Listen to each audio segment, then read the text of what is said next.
ಇವತ್ತು ರಾಜ್ಯ ಕಂಡಂತ ಒಬ್ಬ ಶ್ರೇಷ್ಠ ನಾಯಕರು, ಹಿಂದುಳಿದ ವರ್ಗದ ಏಕೈಕ ನಾಯಕರು ಸಿದ್ದರಾಮಯ್ಯ ಸಾಹೇಬರು. ರಾಜ್ಯದಲ್ಲಿ ಅಪರೂಪ ರಾಜಕಾರಣಿ ಅಂತ ಯಾರು ಇದ್ರೆ ಅದು ಸಿದ್ದರಾಮಯ್ಯ ಸಾಹೇಬರು ಮಾತ್ರ. ಅದರಲ್ಲೂ ಕೂಡ ನಮ್ಮ ಮೈಸೂರು ಭಾಗದಲ್ಲಿ ಅರಸು ನಂತರ ಸಿದ್ದರಾಮಯ್ಯ ಸಾಹೇಬರು ಅಂತ ಹೆಸರಾಗಿದ್ದಾರೆ. ಶೋಷಕರು, ದಲಿತರು, ಹಿಂದುಳಿದ ಜನಾಂಗಕ್ಕೆ ಎಲ್ಲ ಯೋಜನೆ ಪಟ್ಟಂತ ಒಬ್ಬ ನಾಯಕ ನಮ್ಮ ದೇವದರ್ಶನ ಸಾಹೇಬರು. ಅದರ ನಂತರ ನಮ್ಮ ಮೈಸೂರು ಜಿಲ್ಲೆಯವರಾದ ಸಿದ್ದರಾಮಯ್ಯ ಸಾಹೇಬರು ಅಂತ ಒಂದು ಯೋಜನೆ ಇಟ್ಕೊಂಡು ರಾಜ್ಯದಲ್ಲಿ ಅಪರೂಪದ ರಾಜಕಾರಣಿ ಅಂತ ಹೆಸರು ತಕೊಂಡು ಶೋಷಕರು, ದಲಿತರು, ಅಲ್ಪಸಂಖ್ಯಾತರು ಏಳಿಗಾಗಿ ತನ್ನ ಜೀವನದ ಉದ್ದಕ್ಕೂ ಕೆಲಸ ಮಾಡುವ ಸಮರ್ಥ ನಾಯಕ ಅಂದ್ರೆ ಮಾನ್ಯ ಸಿದ್ದರಾಮಯ್ಯ ಸಾಹೇಬರು. ಸ್ವತಂತ್ರ ಬಂದು ಭಾರತ ದೇಶದ ಸ್ವತಂತ್ರ ಬಂದು 78 ವರ್ಷ ಕಳೆದಿದೆ. ಆದರೂ ಕೂಡ ಶೋಷಕರು, ದಲಿತರು, ಅಲ್ಪಸಂಖ್ಯಾತರಿಗೆ ನಿಜವಾದ ಸ್ವಾತಂತ್ರ್ಯ ಸಿಕ್ಕಿಲ್ಲ ಅಂದ್ರೆ ಇದು ಉದಾಹರಣೆ. ಯಾಕಂದ್ರೆ ಒಬ್ಬ ಸಮರ್ಥ ನಾಯಕರು ಸಿದ್ದರಾಮಯ್ಯ ಅವರು ಆಡಳಿತದಲ್ಲಿ ಏನೋ ತಪ್ಪಿಲ್ಲದೆ ಆಡಳಿತ ನಡೆಸ್ತಾ ಒಬ್ಬ ನಾಯಕರಿಗೆ ಇವತ್ತು ಆಡಳಿತ ನಡೆಸಕ್ಕೆ ಬಿಡ್ತಾ ಇಲ್ಲ ಅಂದ್ರೆ ಕೋಮುವಾದಿ ಪಕ್ಷ ಬಿಜೆಪಿಯವರು ಉದಾಹರಣೆಯಿಂದ ರಾಜ್ಯಪಾಲ ನೋಟಿಸ್ ಜಾರಿ ಮಾಡಿದ್ದಾರೆ.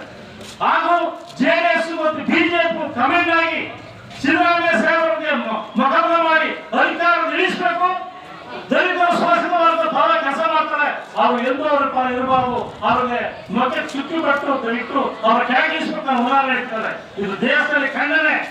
ಭಾರತ ದೇಶದಲ್ಲಿ ಒಬ್ಬ ಶ್ರೇಷ್ಠ ನಾಯಕರು ಸಿದ್ದರಾಮಯ್ಯ ನಾಯಕರು ಬೇರೆ ಯಾರು ಇಲ್ಲ. ಇವತ್ತು ಮೋದಿಯವರಿಗೆ ಮಾತುಕೊಡ್ತಕ್ಕಂಥ ಸಮರ್ಥ ನಾಯಕ ಅಂತ ಯಾರು ಇದ್ರೆ ಕರ್ನಾಟಕದಲ್ಲಿ ಸಿದ್ದರಾಮಯ್ಯ ಸಾಹೇಬರು ಮಾತ್ರ.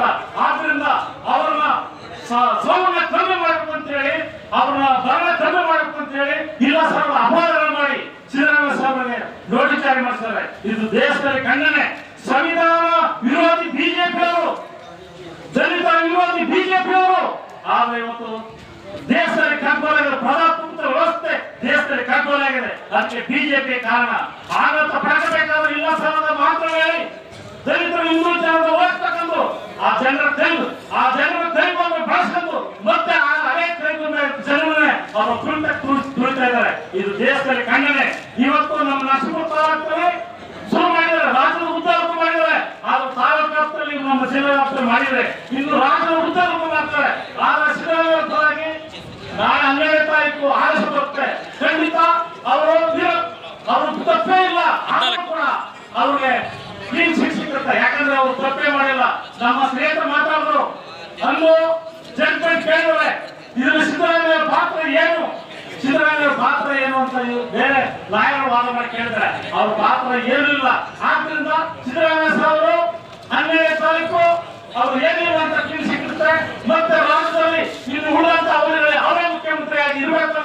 ಇನ್ನೂ ಅನೇಕ ಯೋಜನೆಗಳನ್ನು ದಲಿತರು, ಹಿಂದುಳಿದ ಅಲ್ಪಸಂಖ್ಯಾತರು ಮಾಡಬೇಕು ಅಂತ ಅನೇಕ ಯೋಜನೆಗಳಿದೆ.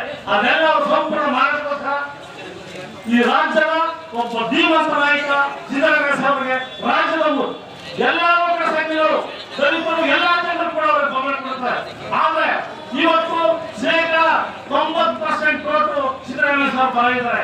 ಛಲವಾದಿ ಭೋಗಿ ನಾಗೇಶ್ವರ ಹೇಳ್ತಾರೆ, ಸಿದ್ದರಾಮಯ್ಯ ಮುಖ್ಯಮಂತ್ರಿ ಹೇಳ್ತಾರೆ, ಈಗ ಹೇಳ್ತಾರೆ ದೀಪಾವಳಿ ಅಂತ ಹೇಳ್ತಾರೆ. ಅವರು ಛಲವಾದಿ ನಾಗೇಶ್ವರ ಅವರು ಹಿಂಬಾಕದಲ್ಲಿ ಬಂದವರು, ರಾಜಕಾರಣದಲ್ಲಿ ಏಕೈಕ ವಿಧಾನಸಭೆ ಬಂದವರು. ನಾವು ಹಿಂಬಾಕದಲ್ಲಿ ಬಂದವರು ನಮ್ಮ ಖರ್ಗೆ ಸಾಹೇಬರ ಅವರು ಅವರಿಗೆ ಸಹಕಾರ ಮಾಡಿ ಅವರು ಒಂದು ರೈಲು ಅಧ್ಯಕ್ಷ ಮಾಡಿದ್ರು. ಆಮೇಲೆ ಅಧಿಕಾರ ಬಂದರು. ಇವತ್ತು ಆ ಖರ್ಗೆ ಸಾಹೇಬರನ್ನೇ ಅವರು ಈ ಮಾತಾಡ್ತಾರೆ. ಅಂತವರು ಅವರು ಬಿಜೆಪಿ ಅವ್ರು ಯಾಕೆ ಅಂದ್ರೆ ಮನೆ ಮುಂದೆ ಒಂದು ನಾಯಿ ಇಟ್ಕೊಂಡ್ರೆ ಗೊಬ್ಬರ ಆ ರೀತಿ ಛಲ ನಾಮಿಸ್ಕೊಂಡ್ರು. ಹಾಗೆ ನಮ್ಮ ಟೋಲ್ಗೆ ರವಿ ಅಷ್ಟೇ ಅವ್ರಿಗೆ ಇವತ್ತು ವಿಧಾನಸಭೆ ಸೋತ್ತಾರೆ. ಆದ್ರೆ ಅವರು ನಾನೇ ನಾಯಕ ಅಂತ ಹೇಳ್ತಾರೆ. ಅಂತವ್ರಿಗೆ ಬೆಲೆ ಇಲ್ಲ. ರಾಜ್ಯದ ತುಳಿತ ವರ್ಗ ಜನತೆ ಎಚ್ಚರ ವಹಿಸಿ ಸಿದ್ದರಾಮಯ್ಯ ಪರ ಎಲ್ಲೋ ಅಂತ ಹೇಳಿ ಈ ಒಂದು ಸವಾಲಿದೆ. ಸರ್, ಯಾವುದೇ ರಾಜಕೀಯ ಪಕ್ಷಗಳು ಬರಲಿ ಸರ್, ಆದ್ರೆ ತಲೆದಂಡ ಆಗೋದು ಅಧಿಕಾರಿಗಳದು. 18 ಅಧಿಕಾರಿಗಳು ತಲೆದಂಡ ಆಗಿದಾರಲ್ಲ, ಯಾವುದೇ ಸರ್ಕಾರ ಬಂದ್ರು ಅಧಿಕಾರಿಗಳು ಕೆಲಸ ಮಾಡಕ್ ಬಿಡ್ತಾರ ಇವರು? 18 ಜನ ತಲೆದಂಡ ಆಗಿದೆ ಇವತ್ತು ಅಧಿಕಾರಿಗಳದು. ಅಧಿಕಾರಿಗಳು ತಲೆದಂಡೆ ಅವರಲ್ಲಿ ವೈಮನಸ್ಸಿಂದ ಅವರೇ ಹೇಳಿ ಅವ್ರಿಗೆ ಮಾತಾಡೋದು. ಆದ್ರೆ ರಾಜಕಾರಣಿಗಳು ನಮ್ಮ ಸಿದ್ದರಾಮಯ್ಯ ಸಾಹೇಬರು ಮತ್ತೊಬ್ಬರು ಯಾರು ಮಾಡಿಲ್ಲ. ಅವ್ರನ್ನ ಅವರಲ್ಲಿ ಚಿತ್ರಪತ್ರ ಮಾಡಿ ಅವರಲ್ಲಿ ಎತ್ಕಟ್ಟಿ ಆತ್ಮೀಯ ಕಾರಣ. Okay, thank you.